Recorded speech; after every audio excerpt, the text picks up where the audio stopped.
कहानी की शुरुआत होती है। डेडपूल एक फ्रांसिस नाम के बंदे को ढूंढ रहा होता है जिसने उसके साथ एक्सपेरिमेंट करके उसे सुपर पावर्स तो दी थी, लेकिन उसी एक्सपेरिमेंट की वजह से उसका चेहरा ऐसे से ऐसा हो गया था। लेकिन आज पूरे 1 साल के बाद डेडपूल को खबर मिली होती है कि फ्रांसिस और उसके कुछ आदमी इस सड़क के नीचे से गुजरने वाले हैं। इसलिए डेडपूल एक टैक्सी बुक करता है जिसके ड्राइवर का नाम होता है दोपिंदर, और वो डेडपूल से पूछता है तुमने रेड कलर के कपड़े क्यों पहने हैं, जिसके जवाब में पूल कहता है कि आज क्रिसमस है और कुछ बुरे लोगों को आज मुझे गिफ्ट देना है। लेकिन तभी डेडपूल को याद आता है कि वो अपने गोले बारूद का बैग घर पे भूल गया है, इसलिए अब उसे 12 गोलियों से सबको मारना पड़ेगा। और अब वो सड़क के ऊपर वाले ब्रिज पे जाके बैठ जाता है। और कुछ देर बाद जब फ्रांसिस के लोग वहां से गुजरते हैं तो डेडपूल उनके गाड़ियों के ऊपर कूद जाता है और सबको मार मार कर फ्रांसिस के बारे में पूछने लगता है, लेकिन कोई कुछ नहीं बताता और बीच सड़क पर ही उनकी गाड़ी पलट जाती है, जिससे सड़क पर ट्रैफिक जमा हो जाता है। और कुछ देर बाद ये खबर न्यूज पर आ जाती है कि एक लाल सूट पहना हुआ आदमी इसके पीछे की वजह है। लेकिन ये बात अब क्लोसियस और मेगासोनिक तक पहुंच जाती है, जो कि एक म्यूटेंट्स हैं और इनके पास अलग अलग तरह की पावर्स होती है। और वो लोग ये समझ जाते हैं कि इनके पीछे डेडपूल ही है। उसके बाद ये लोग डेडपूल को रोकने और उसे समझाने निकल जाते हैं। इधर डेडपूल को विलन की टीम ने घेर रखा होता है और डेडपूल उनके ऊपर गोलियां बरसाना शुरू करता है, जिससे डेडपूल को भी गोली लगती है, लेकिन उसे अपनी नहीं बस अपने सूट की चिंता होती है। और अब वो दुश्मनों से बचते बचाते बस 12 गोलियों में सबको मार देता है। उसके बाद वो फ्रांसिस को ढूंढने लगता है, लेकिन वहां पर कोई नहीं होता। और तभी एक आदमी दोबारा से उठकर खड़ा हो जाता है, क्योंकि वो भी एक म्यूटेंट था। और अब वो डेडपूल के ऊपर हमला करता है, लेकिन डेडपूल इस लड़ाई में पहली बार अपना ब्लेड निकालता है और इस आदमी का कबाब बना देता है। और यहाँ पर हमें बताया जाता है कि डेडपूल कोई हीरो नहीं है और ना ही वो कोई विलन है। आपको भी समझ नहीं आया ना? मुझे भी समझ नहीं आया था। तो चलो इस कहानी को समझने के लिए 2 साल पीछे चलते हैं। यहाँ एक घर में डिलीवरी बॉय पिज्जा लेकर आता है, लेकिन उस घर का मालिक कहता है ये पिज्जा मैंने नहीं मंगाया। तभी उस घर से एक विल्सन नाम का आदमी बाहर निकलता है और वो कहता है ये पिज्जा मैंने मंगाया था। तभी मकान मालिक गुस्से से उसे कहता है तुम मेरे घर में क्या कर रहे हो। इस बात पर विल्सन अपनी बंदूक निकाल लेता है और कहता है देखो मैं तुम्हारे लिए नहीं आया हूँ, मैं इस पिज्जा बॉय यानी कि जेनेमी के लिए आया हूँ। उसके बाद वो जेनेमी से कहता है मैं पैसे लेकर अच्छे अच्छे को ठिकाने लगाता हूँ। उसके बाद वो उसे धमकाते हुए कहता है तुम मेगन को तो जानते ही होगे, उसी ने तुम्हारे बारे में शिकायत की है और इसलिए तुम उसे सपने में भी याद मत करना, नहीं तो। उसके बाद वो मेगन के पास जाता है और कहता है अब जेनेमी तुम्हें परेशान नहीं करेगा क्योंकि उसको मैंने अब अच्छे से समझा दिया है। उसके बाद विल्सन अपने ऑफिस मार्गरेट जाता है, लेकिन मार्गरेट एक ऐसी जगह है जहाँ पर लोगों की हड्डी तोड़ने के पैसे मिलते हैं। और यहाँ पर वो अपने दोस्त विल्सन के पास जाके बैठता है और यहाँ पर हमें पता चलता है कि विल्सन स्पेशल फोर्सेस में था, यानी कि वो एक सोल्जर था और वो बगदाद, मेगादिसू, जैक्सन जैसी जगहों पर जाकर आतंकवादियों को मारा करता था। लेकिन एक दिन उसे सेना से निकाल दिया गया था क्योंकि वो एक अय्यास आदमी भी था, यानी कि फ्लैशबैक के अंदर भी फ्लैशबैक। लेकिन आज विल्सन ने जो भी पैसे जीते थे उन पैसों से वो यहाँ के सभी लोगों को दारू पिलाता है। उसी वक्त विल्सन के पास एक लड़की आती है जिसका नाम वेनेसा होता है और वो विल्सन से कहती है क्या सभी पैसे तुम यहीं पर उड़ा दोगे। असल में वो पैसे लेकर लोगों की रातें रंगीन करती थी, लेकिन विल्सन और वेनेसा के एटीट्यूड, यहाँ तक कि उनकी बचपन की कहानी भी एक जैसी थी। उसके बाद ये दोनों एक दूसरे के साथ कुछ ज्यादा ही टाइम बिताते हैं और दोनों में प्यार हो जाता है। और कुछ दिन बाद क्रिसमस के दिन विल्सन वेनेसा को शादी के लिए पूछता है और वो भी मान जाती है। लेकिन उसी दिन विल्सन को चक्कर आता है और वो खड़े खड़े जमीन पर गिर जाता है और फिर डॉक्टर बताती है कि उसे लास्ट स्टेज का कैंसर है। ये सुन के विल्सन के पैरों तले जमीन खिसक जाती है, लेकिन वेनेसा उसे हौसला देने की कोशिश करती है और कहती है हम इससे मिलकर लड़ेंगे। पर अब विल्सन के कलेजे, फेफड़े, दोनों पैरों के बीच और दिमाग यानी कि शरीर के कई जगहों पर कैंसर फैल चुका था। इसलिए वो वेनेसा को समझाने की कोशिश करता है कि तुम्हारा फ्यूचर अब मेरे साथ सुरक्षित नहीं है, लेकिन वेनेसा उसकी एक भी नहीं सुनती। कुछ दिन बाद विल्सन अपना माइंड फ्रेश करने के लिए मार्गरेट जाता है। वहाँ वो अपने दोस्त वीजल से बात करता है और वीजल विल्सन की एक फोटो उठाकर कहता है देखो इसमें तुम दोनों कितने खूबसूरत लग रहे हो और मैं तुम्हें याद रखने के लिए ये फोटो रख लेता हूँ। उसके बाद वीजल उसे एक कार्ड देता है और कहता है वो आदमी तुम्हारे बारे में पूछ रहा था, शायद वो तुम्हें ठीक कर सकता है। और विल्सन उस साइंटिस्ट के पास जाकर बैठ जाता है। उसके बाद वो साइंटिस्ट कहता है विड वीजल, सुना है तुम्हें लास्ट स्टेज का कैंसर है और हम आपके कैंसर को ठीक कर सकते हैं और बना सकते हैं आपको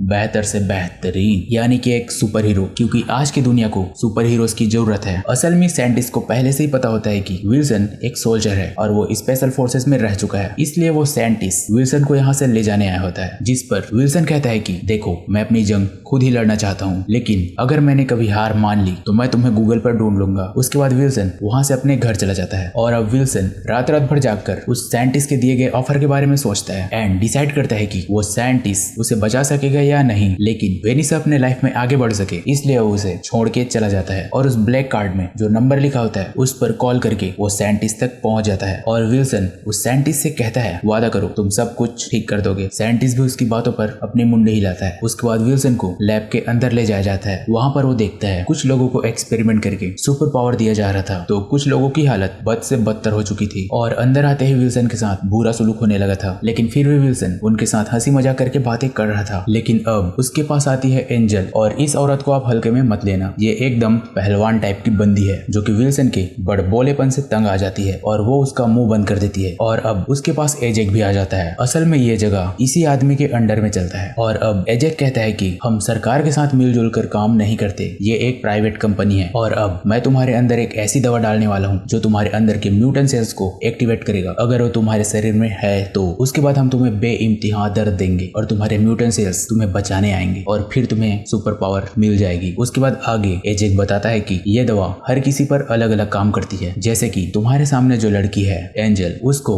इस दवा ने बेइंतहा ताकत दी है। और अपनी बात करूं तो मैं भी कभी मरीज हुआ करता था, लेकिन इस दवा ने मुझे स्पीड दी और साथ साथ मुझे कुछ भी दर्द महसूस नहीं होता। उसके बाद वो विल्सन का मुंह खोल देते हैं और फिर विल्सन कहता है कि एजेक तुम्हारा असली नाम नहीं लगता, तुम्हारा असली नाम क्या है? लेकिन एंजल उसे एक मुक्का मार के बेहोश कर देती है। और अब वो लोग विल्सन को अलग अलग तरीके से टॉर्चर करने लगते हैं। जैसे कि कभी वो लोग उसे लटका के मारते हैं, तो कभी ठंडे पानी की बौछार करते हैं, तो कभी उसे 0 सेल्सियस पर तड़पने के लिए छोड़ देते हैं, तो कभी बिजली का झटका देते हैं जिससे उसके शरीर के म्यूटेंट सेल्स एक्टिवेट हो या फिर वो मर जाए। लेकिन अभी तक विल्सन मरा नहीं था और ना ही उसे सुपर पावर मिली थी। पर विल्सन बातें करने में अच्छा था, इसलिए उसने वहां पर भी दोस्त बना लिए थे। और एक दिन वो दोनों अपने सपने बता रहे होते हैं कि वो लोग जब यहाँ से जाएंगे तो क्या करेंगे। सबसे पहले उसका दोस्त कहता है मैं आखिरी बार अपने हाथों से बना हुआ आइसक्रीम अपने बच्चों को खिलाना चाहता हूँ। और विल्सन कहता है कि मैं वेनेसा से मिलना चाहता हूँ। तभी वहां पर एजेक आ जाता है और कहता है मेरा दिल तो भर आया तुम दोनों की बातें सुन के। और वो लोग विल्सन के दोस्त को टॉर्चर करने ले जाने वाले थे, लेकिन तभी विल्सन एजेक के असली नाम से उसे बुलाता है और कहता है उसे कुछ मत करना फ्रांसिस। असल में फ्रांसिस एजेक का असली नाम था। और अब फ्रांसिस गुस्से में आ जाता है और वो जानना चाहता है कि विल्सन को उसका असली नाम कैसे पता चला। जिसके जवाब में विल्सन कहता है कि मैंने तुम्हारे लैब से यह टैग चुरा लिया था जिस पर तुम्हारा नाम लिखा है। और अब फ्रांसिस विल्सन को एक मशीन के अंदर डाल देता है और कहता है अगर इस मशीन ने तुम्हें म्यूटेंट नहीं बनाया तो तुम किसी काम के नहीं हो, क्योंकि अब हम यहाँ के ऑक्सीजन लेवल को कम करने वाले हैं जिससे तुम्हें घुटन महसूस होगी और तुम्हारे दिल का धड़कन बढ़ जाएगा। उसके बाद हम तुम्हें उसी हालत में तड़पने के लिए छोड़ देंगे। उसके बाद फ्रांसिस फिर से कहता है कि पता है कमाल की बात तो यह है कि तुम अभी भी मानते हो हम तुम्हें सुपर हीरो बना रहे हैं, लेकिन सच्चाई यह है कि हम तुम्हारे गले में पट्टा डालकर किसी अमीर आदमी को बेच देंगे। उसके बाद वो अमीर आदमी अपने गंदे काम तुमसे करवाएगा। और अब वो लोग विल्सन को तड़पने के लिए छोड़ जाते हैं, पर इस बार उसके शरीर के म्यूटेंट सेल्स एक्टिवेट हो जाते हैं, लेकिन साथ साथ उसके शरीर का कैंसर भी म्यूटेट हो जाता है और उसके बाहरी स्किन को खराब कर देता है। अगली सुबह फ्रांसिस उसके पास आता है और कहता है मैंने तुम्हें ठीक कर दिया और अब तुम्हारा शरीर हर बीमारी से लड़ सकता है। और रही बात तुम्हारे खूबसूरत चेहरे की, तो ऐसे साइड इफेक्ट मैंने पहले भी देखे हैं और मैं इसे ठीक भी कर सकता हूँ। लेकिन विल्सन तुम्हें मजाक करने का बहुत शौक है ना, इसलिए अब मैं तुम्हारे साथ मजाक करने वाला हूँ। हालांकि इसकी कोई जरूरत नहीं है, पर ये मैं चाहता हूँ इसलिए। और ये सभी बातें विल्सन चुपचाप सुन रहा होता है। लेकिन एंजल जब उसके पास आती है तो विल्सन उसके सिर पर जोर से मारता है और एंजल के मुंह से माचिस की तीली वहीं पर गिर जाती है। उसके बाद फ्रांसिस विजल से कहता है क्या तुम्हें मेरा नाम याद है? लेकिन विजल कुछ नहीं कहता। उसके बाद रात को जब सभी लोग सो रहे होते हैं तो विल्सन माचिस की तीली को बाहर निकालता है और ऑक्सीजन पाइप में आग लगा देता है, जिससे वहां पर एक बड़ा सा ब्लास्ट होता है और विल्सन उस मशीन से आजाद हो जाता है। और जब फ्रांसिस वहां पर आता है आग बुझाने के लिए तो विल्सन उस पर हमला कर देता है और फ्रांसिस के ऊपर भारी पड़ने लगता है। लेकिन फ्रांसिस उसे याद दिलाता है तुम मुझे मार दोगे तो तुम्हारा चेहरा कौन ठीक करेगा, जिसे सुन के विजल होपलेस हो जाता है। और इसी का फायदा उठाकर फ्रांसिस उसे वहीं पर मरने के लिए छोड़ देता है और अब पूरी बिल्डिंग जलकर खाक हो जाती है। लेकिन विल्सन अब भी जिंदा बच जाता है क्योंकि उसका शरीर अपने आप को रीजनरेट कर सकता था। और अब विल्सन को बस एक ही शख्स से मतलब था और वो थी वेनेसा। और एक दिन वो वेनेसा को ढूंढ लेता है और उससे बातें करने के लिए उसके पीछे जाता है। लेकिन वहाँ के सभी लोग विल्सन को घूर घूर कर देख रहे होते हैं और उनमें से कोई कहता है कि कितना वाहियात शकल है, इसलिए वो वेनेसा को कुछ कहने की हिम्मत नहीं कर पाता। उसके बाद वो अपने दोस्त विजल के पास जाता है, लेकिन उसका दोस्त भी उसके शकल को डरावना कहता है। और अब विल्सन का एक ही मकसद था, फ्रांसिस को ढूंढना और अपना शकल ठीक करवाना। और इसके लिए उसका दोस्त विजल उसे एक आइडिया देता है और कहता है देखो तुम्हारा दुश्मन समझता है कि तुम मर चुके हो, इसीलिए तुम एक मास्क पहनो और अपना नाम भी बदल लो। एंड इसी वक्त से विल्सन बन जाता है डेडपूल। इसके बाद वो अपने लिए एक व्हाइट कलर का मास्क एंड ड्रेस बनाता है और कुछ मोस्ट वांटेड लोगों को मार के फ्रांसिस के बारे में पूछने जाता है, लेकिन उसे फ्रांसिस के बारे में कुछ भी पता नहीं चलता। ऊपर से उसके व्हाइट ड्रेस में खून के निशान रह जाते हैं। तभी उसे एक बुढ़िया सलाह देती है कि खून के दाग से बचने के लिए रेड कलर के कपड़े पहना करो। तब से वो उस बुढ़िया के साथ में रहने लगता है। उसके बाद वो फ्रांसिस के एक एक आदमी को चुन चुन सुनकर मारने लगता है। लेकिन फ्रांसिस के बारे में अभी तक कुछ भी पता नहीं चलता। लेकिन एक दिन डेडपूल को वही एजेंट मिलता है जिसने उसे फ्रांसिस के म्यूटेंट फैक्ट्री में डाला था। उसके बाद डेडपूल उस आदमी को पकड़ लेता है और उसे अपना नाम बताता है, जिसे सुन के वो एजेंट चौंक जाता है क्योंकि उन लोगों को लग रहा था कि विल्सन अब मर चुका है। और फिर डेडपूल अपने सभी काम की बातें उस एजेंट से उगलवा लेता है और अब उसे पता चल चुका है फ्रांसिस के ठिकाने के बारे में। उसके बाद वो एक टैक्सी ऑर्डर करता है और अब कहानी दोबारा से प्रेजेंट में आ जाती है। डेडपूल फ्रांसिस के सभी गुंडों को मारने के बाद फ्रांसिस को भी पकड़ लेता है और उसकी अच्छी सी कुटाई करता है। उसके बाद डेडपूल उससे पूछता है कि क्या तुम मुझे पहचानते हो, और उसे अपना चेहरा दिखाता है, जिसे देख के फ्रांसिस उसे पहचान लेता है। उसके बाद डेडपूल उसे अपना चेहरा ठीक करने के लिए बोल ही रहा होता है, तभी वहाँ पर क्लोसियस आ जाता है। इसे तो आप जानते ही होंगे, और डेडपूल को उठाकर दूर फेंक देता है। उसके बाद क्लोसियस कहता है तुम अपनी शक्तियों का गलत इस्तेमाल कर रहे हो, इसलिए तुम हमारे साथ चलो। जिस पर डेडपूल कहता है देखो मुझे अभी जनसेवा करने का कोई शौक नहीं है। उसके बाद क्लोसियस कहता है हम तुम्हें यहाँ पर तबाही मचाने नहीं दे सकते, इसलिए तुम हमारे साथ चलो और अपनी शक्तियों का सही जगह इस्तेमाल करो। जिसके जवाब में डेडपूल दोबारा कहता है जिस दिन मैं एक अच्छा सुपर हीरो बनने की सोचूंगा उस दिन मैं तुम्हारे पास खुद चल के आ जाऊंगा, लेकिन अभी तुमने मुझे रोका तो मैं तुम्हारी पिटाई कर दूंगा। और इधर फ्रांसिस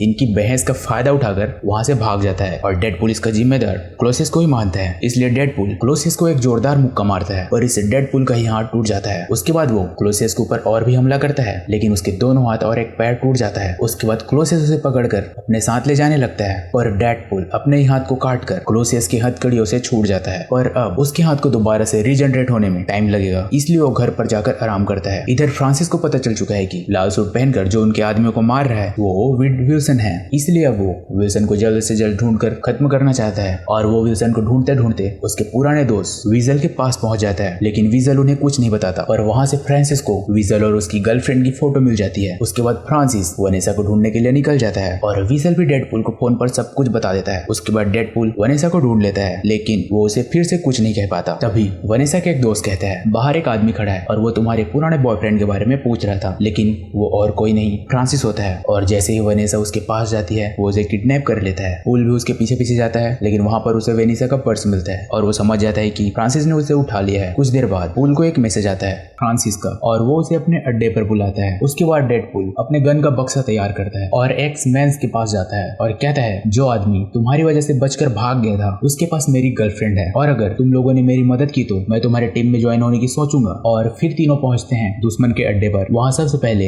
एंजल उनका सामना करने आती है और जिस टीन के डिब्बे को मारने में डेडपूल के हाथें टूट गई थी उसे ये औरत बस एक मुक्के में दूर फेंक देती है और इन दोनों के बीच घमासान लड़ाई छिड़ जाती है। और इधर डेडपूल के ऊपर गोलियों की बरसात हो रही होती है, पर डेडपूल उनसे कहता है तुम लोग गलत आदमी के लिए अपनी जान गंवाने वाले हो, इसलिए तुम अपना हथियार जमीन पर रख दो और मैं तुम्हें जाने दूंगा। पर उसकी बात कोई नहीं मानता और मजबूरन डेडपूल को सबको मारना पड़ता है। उसके बाद मेगासोनिक डेडपूल को अपने पावर से फ्रांसिस के पास पहुंचा देती है, लेकिन इधर फ्रांसिस ने वनेसा को उसी मशीन के अंदर डाल दिया था जिसमें उसने पहले विल्सन को डाला था। उसके बाद फ्रांसिस उस मशीन को चालू कर देता है जिससे वनेसा का दम घुटने लगता है। उसके बाद डेडपूल एक आखिरी बार फ्रांसिस से लड़ाई करता है और फाइट के स्टार्टिंग में ही डेडपूल अपने ब्लेड से मशीन में छेद कर देता है, जिसकी वजह से अब वनेसा सुरक्षित थी। पर फ्रांसिस को तो दर्द महसूस ही नहीं होता, इसलिए डेडपूल कमजोर पड़ रहा था। तभी वनेसा पीछे से आती है और तलवार को फ्रांसिस के आर पार कर देती है और इधर एंजल क्लोसियस को मारने वाली होती है, इसलिए मेगासोनिक वहां पर एक बड़ा सा ब्लास्ट करती है जिससे क्लोसियस तो बच जाता है, लेकिन इस वजह से जहाज पलटने लगता है और इसके ऊपर जितने भी लोग थे वो नीचे गिरने लगते हैं। पर डेडपूल वनेसा को दोबारा उसी मशीन में डाल देता है और उसे वहां से सुरक्षित नीचे उतार देता है। उसके बाद ऐसा लगता है जैसे लड़ाई खत्म हो गई हो, लेकिन फ्रांसिस डेडपूल के ऊपर दोबारा से हमला करता है, पर इस बार डेडपूल उस पर भारी पड़ने लगता है और फ्रांसिस हार जाता है। पर डेडपूल उसे मारता नहीं है और उससे अपना चेहरा ठीक करने के लिए कहता है, जिसके जवाब में फ्रांसिस कहता है इसका कोई इलाज नहीं है। ये सुनने के बाद डेडपूल अपना गन उसके सिर पर रख देता है, लेकिन क्लोसियस डेडपूल को समझाता है कि जिंदगी में बहुत कम मौके मिलते हैं दुश्मन को बख्श के